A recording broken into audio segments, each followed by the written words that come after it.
Welcome to Something More with Chris Boyd.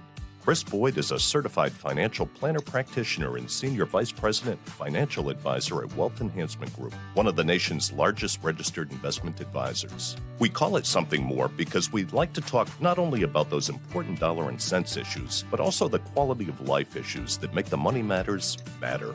Here he is, your fulfillment facilitator, your partner in prosperity, advising clients on Cape Cod and across the country. Here's your host, J. Christopher Boyd. Welcome, everybody, to another program of Something More with Chris Boyd. I'm here with Jeff Perry. Both of us are with the AMR team at Wealth Enhancement Group. And, you know, if you've been paying attention to the news at all over the last month or two, you can't help but have heard all about these terrible fires that took place in California. And we thought that might provide an opportunity for us to learn some lessons for your personal finance when thinking about insurance coverage. So to help us do that, we've asked back our favorite insurance guest, Doug McDonald. Thanks for being here, Doug. McDonald Murray Insurance. Glad to have you here. Hey, Chris. Thank you very much for having me. Appreciate it. Thank you. Well, you know, where should we start with this? I mean, do you think that due to the cost of insurance, I've read that homeowners that didn't have a mortgage opt-out of insurance, what percentage of homeowners in Los Angeles have no insurance coverage because they had enough wealth that they didn't have to have a mortgage and therefore have to have coverage? What's your take on that? Yeah, Chris, that's an interesting question. I'm not entirely sure. I would say that, across the country, about 13% of homeowners carry no insurance for one reason or another. It could be they had paid off their mortgage, or they don't have the resources to pay for insurance. But I've heard that some estimates in the LA area, 10% of those homes have no insurance at all. So, and there's over 1 million homes. So you'd say, 10% of that might not have any insurance on their homes at all. Many insurers had pulled out of the Los Angeles market due to the extreme fire risks. And the fact that California Insurance Commissioner wouldn't permit the insurers to adjust their premiums sufficiently to cover the risk exposure. As a result, you've heard of State Farm. Right. State Farm had canceled thousands of homeowner policies in 2024 prior to the fire because they didn't feel they could get rate adequacy. The Division of Insurance in California didn't allow them to charge for the exposure.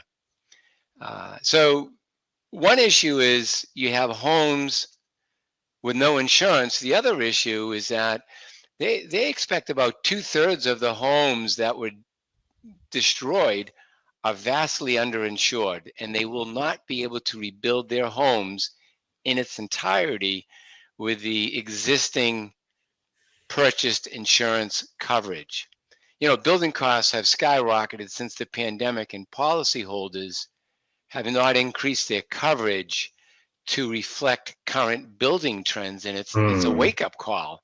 I spoke to a builder this week who advised me that home construction for most houses on Cape Cod today start at $1 million. And you think about the square foot rebuild costs in Massachusetts, it's probably similar or more in California. It's a little unsettling. Jeff, I don't know if you've had this happen, but I remember sitting across from someone who we were taking, as we gather data, we learn about their overall financial situation, Doug, and gather, tell me about this, tell me about your portfolio, tell me about your insurance, among the things we talk about. And in the process, I don't usually go into as much detail on the property and casualty because I feel like, there's people like you who are more of an expert on these things. But I was asking, well, so you have coverage on these properties, right? He's like, no. Just had his home, his investment properties. So he was renting them out. No coverage. Well, I mean, it's probably making him more profitable, but and the risk though is one lawsuit could cause you to lose it all, right? Yeah. So I have run maybe into that. Yeah. isn't that, I mean, it's amazing. And you know, health insurance, I've run into that as well. Yeah, Where, me too. you know, I Those. think It's interesting, Chris. There's two components. We talk about risk management. yeah, And the first aspect of risk management is, don't retain more risk Mhm. you can afford to lose. Uh, and so transfer risks that you don't want to retain. And so I think a yeah, liability claim, it doesn't cost a lot of money. If somebody owns a home, you can generally endorse that homeowner's policy to extend liability only to a rented property for probably less than $100. I mean, it's not expensive at all. And so you could, if you have a $500,000 or $1 million of liability coverage in your homeowner's policy, you can endorse that to cover your rented property if you have a second or a third home yeah, inexpensively. And you don't even have to have, I think people think, well, nothing's going to happen, right? But you don't even have to have a legitimate claim. Someone could have a fraudulent claim or a accidental slip and Sure. fall, and the yeah. Good point. cost of defending an illegitimate claim, just to use the extreme example, it will be significant for you. Insurance covers that. Right. It covers your Yeah, defense costs. maybe before we go back into talking about the fires and all that, came out of that and some lessons, maybe just to step back a minute, Doug, and just what's a homeowner's coverage provide? Just a sort of an overview of Sure. what do we cover?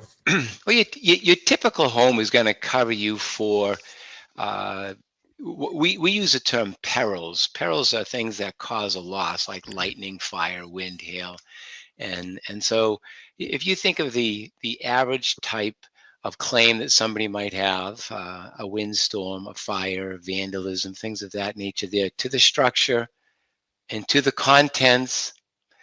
And then it gives a loss of use, which is really important. And the people in California are going to need this as well. Is my house has been burned down. Now what do I do? Well, the policy will provide additional funds for you to go rent a house someplace else.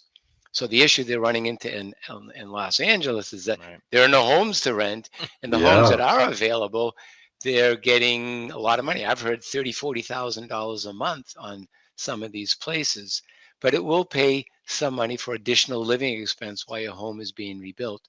And then, as we just mentioned, the liability.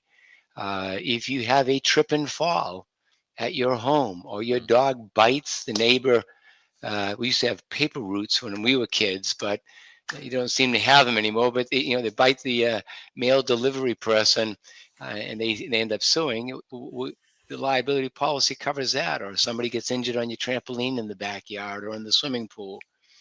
And to that extent, that liability follows with you if you're a golfer, as an example, Right. and you go onto the golf course and you're golfing and you hit somebody with the golf ball. That liability falls with you, and so you have protection there. So Coverage, you're saying the liability you do. The coverage. Yeah, liability yeah. coverage extends. Or if you went into somebody's home, and I've seen this happen, somebody walks outside, they don't know there's a screen door, and they just walk through the screen door and they blow it off its hinges. That's property damage. That's covered on your homeowner's policy without any deductible. It's Nice. it's All definitely right. things Good. that people try to exclude all the things that they think might happen to them. Oh, my dog doesn't bite, right? So, but when I was Yeah. practicing law, one of the I wasn't a personal injury attorney, but I took a few cases for clients, and one of the largest settlements I got was for someone who fell over someone's dog Mm, in their house. The yeah. dog was just under their feet, so Believe it or not, Jeff, dog bites have become one of the top liability claims with insurance companies. And you'll see they have a list of dogs that they won't even, if you have that dog, they're not going to insure your home. Well, furthermore, we just got a new policy for a new house that we're building here, and I Mm. was shopping it around, and a couple of the quotes came back without pet coverage. Yeah, So you had to add it. We didn't go with one of those, but sometimes, consumers beware, right? It's not absolutely. everything's not a standard policy anymore. They're excluding Hmm. things that they don't, to your point, don't want to cover. So, Well, Doug, I have this. Oh, sorry. Go ahead. no, I was just going to say that some people have exotic pets, and they don't tell you that they have exotic pets, and it's like you get a lot of trouble, whether it's an alligator in the bathtub or a That's what I was cougar. thinking. Yeah. Yeah.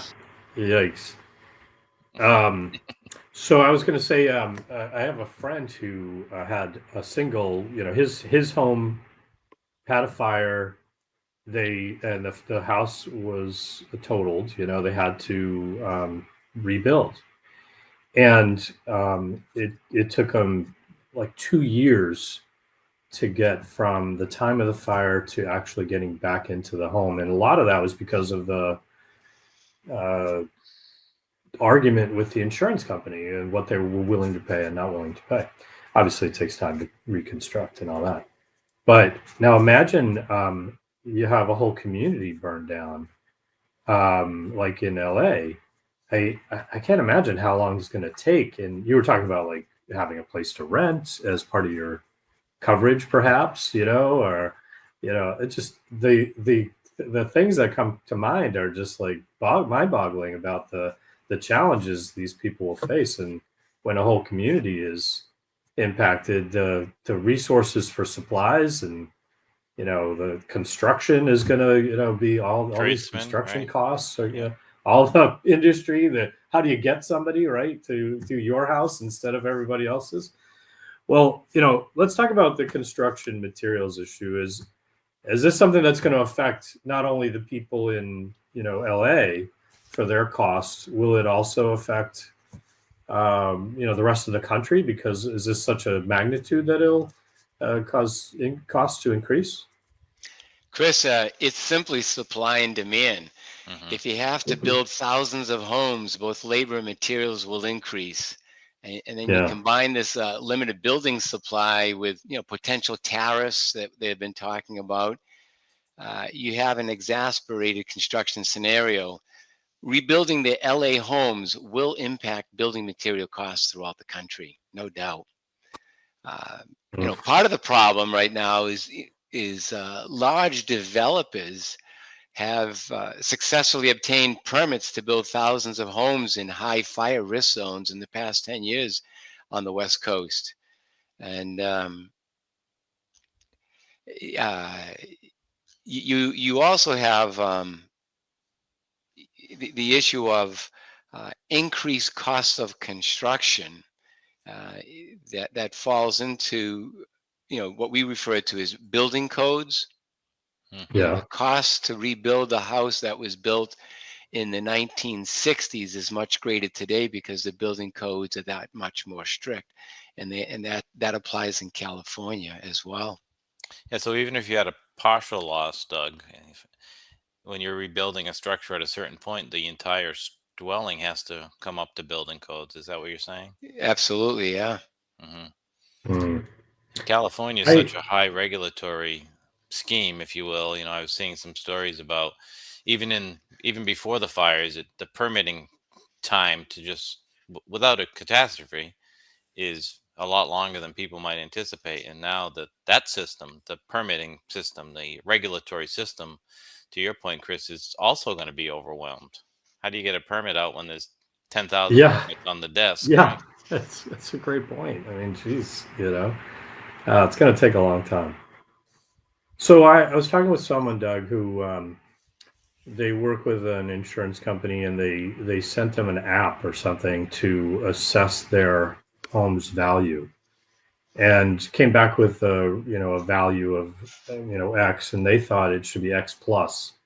That the amount that they thought maybe didn't capture the actual cost of what it would take to rebuild their house.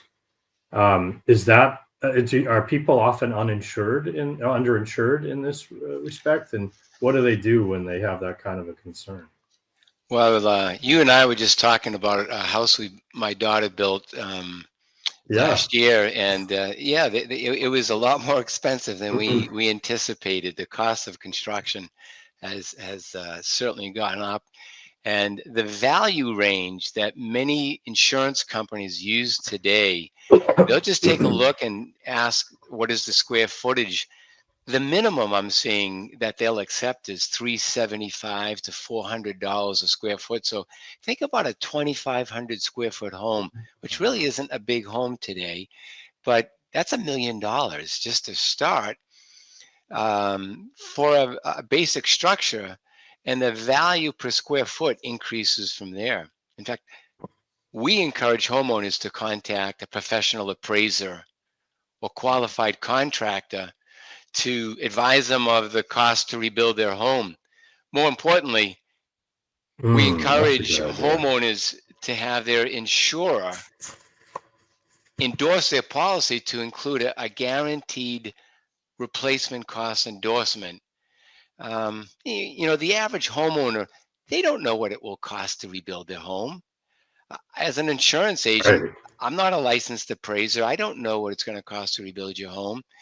If you have a guaranteed replacement cost endorsement, what it says is, look, regardless of the amount of insurance you purchased and is shown on your insurance policy declaration page, whatever it says, regardless of that amount, if you have a total loss, the insurance company is going to guarantee to rebuild the structure if damage results from a covered peril. So the building burns down to the ground, you carried $1 million, it's going to need $1.4 million. We got you covered. It's going to pay for the demolition, debris removal, the architectural fees, the engineering costs, the permitting costs, and your contractor to come in and rebuild that house. So everybody needs to inquire about, maybe does their coverage include guaranteed replacement costs, essentially, huh? That seems like a big one. Yeah. And is that an added additional premium cost? It is. People who have that? It is. Yeah. Seems like it's a good idea, though, just in case they don't figure it out the right way. So, and then some people they confuse replacement costs with guaranteed replacement costs. And I thought I'd just speak about that for a moment. The average homeowner's policy you buy has replacement cost coverage, which means, look, if you lose your roof, we're going to replace the roof and we're not going to depreciate it. In other words, let's say the roof is 20 years lifespan and the roof is 10 years old. If it's on what we refer to as a depreciated value, they would depreciate it 50% because it's 10 years old. It's a 20-year lifespan roof. Well, if you have a replacement cost, we're just going to, if it's going to cost $20,000 to replace your roof, even though it's 10 years old, we're going to pay the full $20,000. That's replacement cost. That just means we will not depreciate the cost of materials or labor. Guaranteed replacement cost is saying we're going to guarantee to rebuild that home to the condition it was prior to the loss. So which is better? Guaranteed replacement cost. Okay. Does the insurance company do some additional due diligence if you ask for such an endorsement to make sure that they're not underselling themselves? Hey Jeff, it's a good point. Insurance companies and insurance agents, they're not professional appraisers. However, they do have software that helps them develop what we call, ballpark estimates of a replacement cost. So in fact, this is one of the things I tell people to do.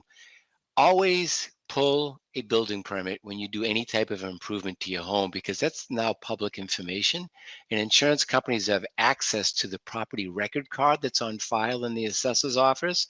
And they have access to a lot of the information that when you apply for a permit. So if you're going to put a new roof on your house, make sure a permit was pulled so that the insurance company can see, oh, you had a new roof put on 5 years ago. And so the insurance companies will do calculations of what they think it's going to cost to rebuild the house, and it's a ballpark number, but it's not a guaranteed this is the number. They're just saying, look, if you want us to add guaranteed replacement cost coverage on your policy, you need to insure it for at least this amount. And they will do that calculation, Jeff, to make sure they're within what they feel is a reasonable replacement cost number. Well, that makes sense if they're on the hook for whatever the number is going to be. Yeah. Right.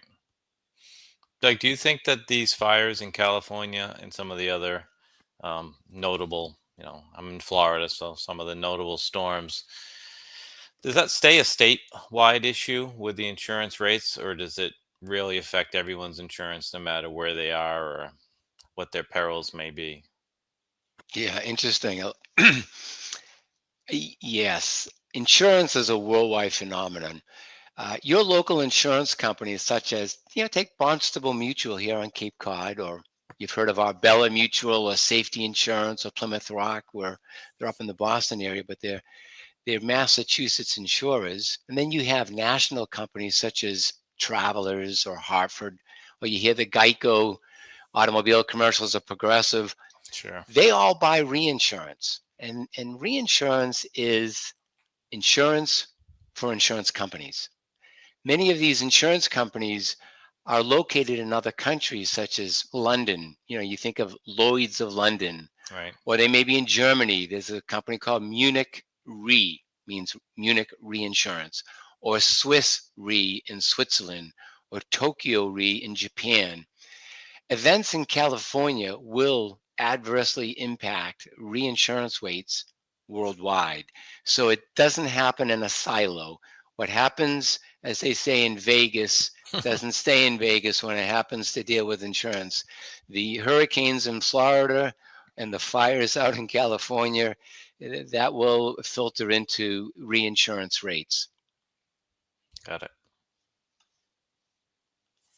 So what does homeowners insurance policies maybe exclude, that there's some lessons maybe to derive for our listeners? Anything they should be paying attention to that we need to think about? Sure. Well, not all damages are covered by a home insurance policy. Some common exclusions would include floods, earthquakes, erosion, landslides, certain pests or mold, or, Jeff, you mentioned animals earlier. Right. You're seeing animal exclusions. Yep.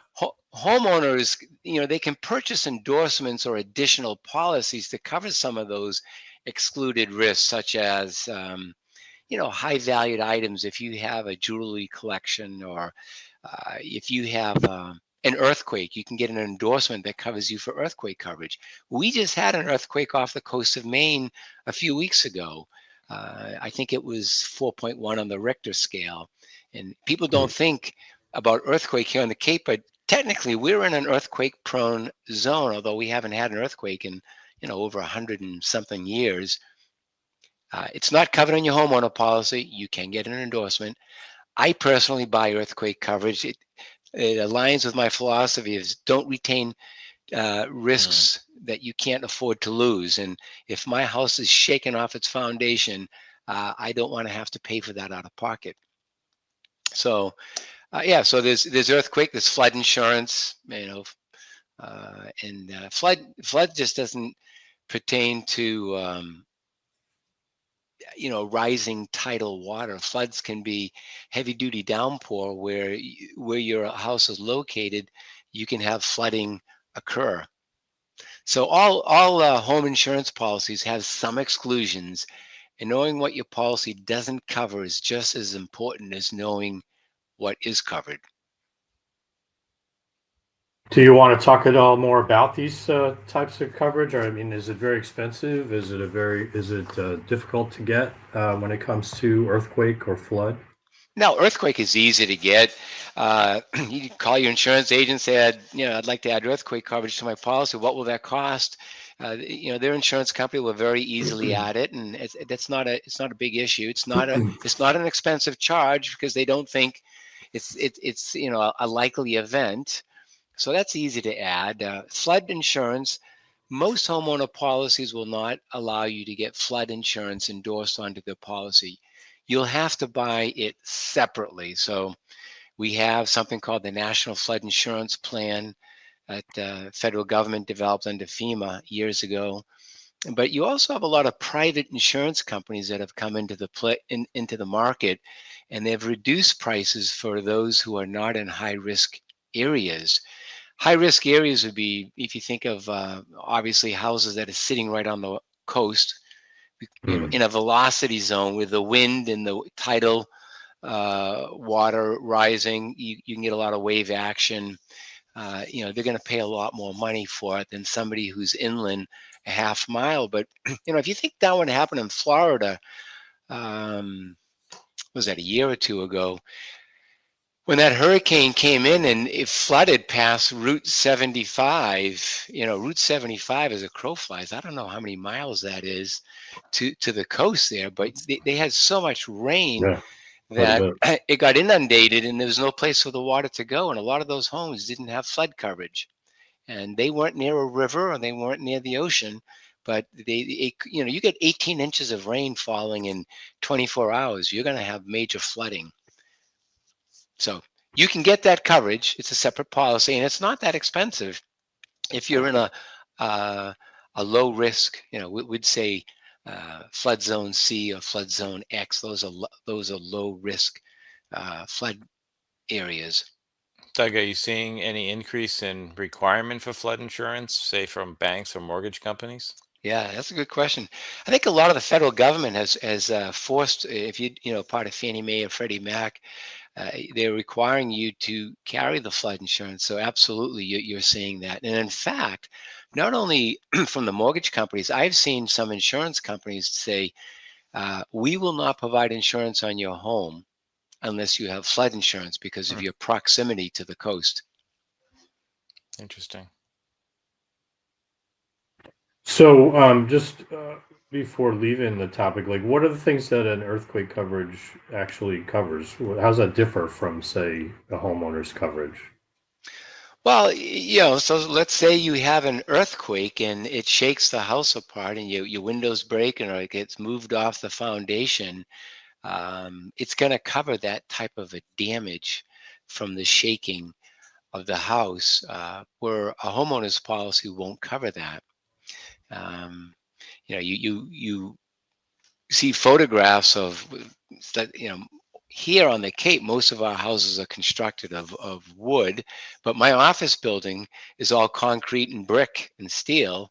That's not going to do as well as maybe a wood frame structure. We'll see. But I don't want to be without the coverage. And so I carry earthquake coverage for both my building and for my home for the shaking and, basically the compromise of the structural integrity of the home. Or you could have, stuff inside your house fall over and break, and it can get pretty ugly quickly. Yeah, it could go from real minor to a total loss. Yeah, very quickly. Hmm. And the fact that I was going to say, the fact that we are on sand, and I'm not a geologist, but when you have sand, if you were to have an earthquake, it actually, you'll get more geographic wave motion from that than you would if your house was built connected to solid bedrock. So anyways, you'll see in landfills where they've had earthquake, they get more adversely impacted from the earthquake than houses that were constructed on bedrock. I guess that makes sense. Well, tell us as we kind of wind down. Let's talk about a couple of things as far as like some of the pragmatic considerations for our listeners thinking about their coverage. I was thinking in terms of deductibles, maybe just bigger, smaller, what's better? The idea of like the challenges of having one company do your auto, another company do your homeowners, somebody else might do your, flood insurance or something. Maybe you can speak to some of these, like the notion of trying to, is it better or worse to have things consolidated under one company? Is that taking more risk, or is that helpful because of the premium benefits? Yeah, it's a good point. I surface that a lot. I find talking to people today, They've got very busy schedules and very busy lifestyles, and there's a lot going on. And I like to focus on clarity and simplicity.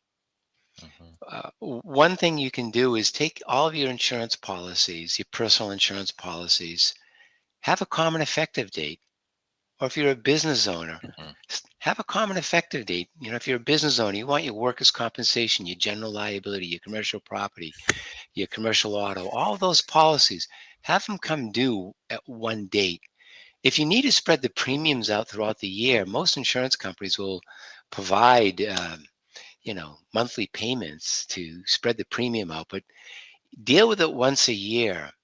And I like the fact is if you can put as many policies with one company as possible, that helps simplify the process. Now, that isn't always the case. Sometimes you'll find a mutual company may be able to more effectively insure your home from a price and coverage perspective, and you'll have that insurance company, the mutual insurance company, and then you might have a separate automobile insurance company, but have it on the same common effective date. I think it makes sense to have it in one agency, one insurance company, if at all possible. Uh, and I understand not one insurance company can be all things to all people. And that's why we have a lot of different insurance companies. And that's why we have independent insurance agents who can find companies that'll best fit your needs. But I do look at try to simplify and have clarity over the amount of money you spend on insurance. Think about this. A lot of people that buy insurance are spending thousands and thousands of dollars a year, every single year on their insurance. And yet, if you ask the average person, when was the last time you read your policy or reviewed it or Mhm. went through it with your agent? Most of them don't do that. So put your agent to work. Ask them to go over everything you have, what improvements I have, what can I, you know, can I take a larger deductible? A larger deductible, sometimes I'm talking to people today and they'll have a $500 deductible on your home. And I say, why are you doing that? Bring it up to $2,500. You're not going to put a $500 claim in. Mhm. Bring it up to $2,500. You will save a fair amount of money on that higher deductible. And don't use your insurance as a maintenance program. Use it when something seriously goes wrong. So therefore, take the higher deductible. I personally carry a $10,000 deductible on my home. I carry $1,000 deductible on my auto, my personal auto and personal, uh, my comprehensive and collision coverage. So I think taking higher deductibles and taking some of the risk on the front end is worthwhile. And with the money to save, buy more liability protection. Maybe buy a $5 million personal umbrella policy. Mhm. So if you are sued for a large number, you've got that coverage protecting you. Yeah, great advice. Good advice And for sure. this is the kind of thing that you can help people directly with when thinking about their own risks and their own personal financial considerations of whether or not to take on the risk or whether to have a higher deductible. And why not reduce the premium if you're only going to use this in a real emergency kind of expense. So helpful to think that through. Yeah, go Another ahead. thing, yeah, another thing I wanted to mention here is that a lot of times people get their insurance bill, and they think they need to immediately call someone else, and I suggest call your insurance agent. Your insurance company has loyalty credits they build in. They have account credits. So if you put your auto in your home, they'll give you some discounts. They also have other types of incentives, like if you have a student away at college, you can keep your student on the policy and get some. But they're away, you can get a discount for that. Or if they get good grades on their policy Yeah, at on school, their, yeah, you can get reduce discounts their on. premium. Yeah, Yeah, absolutely. So, before moving your insurance policy, call your agent and ask if they can do something, or if their insurer can reduce the premium or increase the deductible. Do they have any other types of credits? maybe you updated your burglar alarm, or maybe you put a backup generator, or you have an automatic shutoff, a water shutoff in your basement. You put a new roof on. Those things all give you credits. Let your agent know about it. And in fact, I would just say to your community out there, look, one of the biggest causes of losses that we have is not fire. It is water damage. And I can't tell you how many times people have gone away on vacation. They've left their water on. Yeah. In other words, the water into the house. It could be in the wintertime. They leave the heat on and the house freezes up, and then it runs for 5-6 days. Just the other week, we had somebody call up to say they had 4 feet of water in their basement. And so I say, look, the cheapest thing you can do is put a note when you go on vacation in the refrigerator. Last thing you do, shut the water off before you leave. But better than that is you can have an automatic water shut off, and they will run probably between $1,200 to $2,000 to have your plumber install it. But your insurance company, a lot of them will give you like a 10% credit on your premium. So if you're paying $3,000, $4,000 for your home, you might get $300 to $400 of credit on your insurance policy to put one of these devices on your home. You can monitor it on your phone. You can turn it on or off from your phone. And if you do have your washing machine hose blow out, right, or freeze up in the house, at least it'll shut the water off after a number of minutes that you predetermine, and prevent a lot of damage to your home. You have a freeze up on the second floor and you're gone, and it's running for several days. Guess what? We're going to have to buy you a new house, because that's going to be a total loss. Good advice. And when it comes to risk advice, that's the website you want to go to check out Doug and his team. You can go to riskadvice.com. Doug McDonald, thanks so much for being with us with Murray McDonald Insurance Services. Always enlightening, and always enjoy having you here. So thanks for being with us. Chris and Jeff, thank you for having us on. Thank you very much. All right, everybody. Until next time, keep striving for something more. Thank you for listening to Something More with Chris Boyd. Call us for help, whether it's for financial planning or portfolio management, insurance concerns, or those quality of life issues that make the money matters matter. Whatever's on your mind, visit us at somethingmorewithchrisboyd.com or call us toll free at 866-771-8901. Or send us your questions to amr-info@wealthenhancement.com. You're listening to Something More with Chris Boyd Financial Talk Show. Wealth Enhancement Advisory Services and J. Christopher Boyd provide investment advice on an individual basis to clients only. Proper advice depends on a complete analysis of all facts and circumstances. The information given on this program is general financial comments and cannot be relied upon as pertaining to your specific situation. Wealth Enhancement Group cannot guarantee that using the information from this show will generate profits or ensure freedom from loss. Listeners should consult their own financial advisors or conduct their own due diligence before making any financial decisions.